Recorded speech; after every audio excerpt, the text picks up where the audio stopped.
Hey there, this is Nicole out at California Custom in Elk Grove, giving you a closer look at the 7x12 Maxx-D dump trailer we've got here.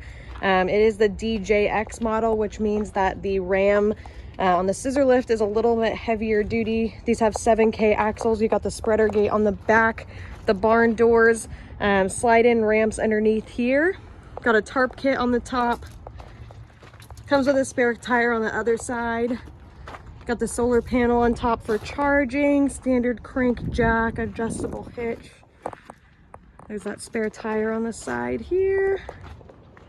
Give you a look on the inside too. Oops. Sorry. So there's the inside, tons of storage room in here. I love that Maxx-D did this with all their extra space in the tongue. Keeps all your hydraulics and battery and everything separated and mess free. You got your remote right here. You got up, down, and then gravity down, which is a really cool feature. I'll lift this up a little bit so you can see inside. Super heavy duty trailer. And there's that scissor.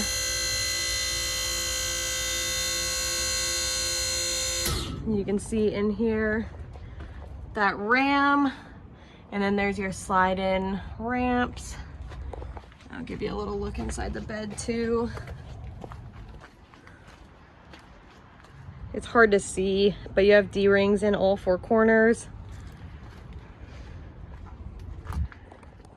And that is the Maxx-D 7x12 DJX we've got here. Let me know what questions you have.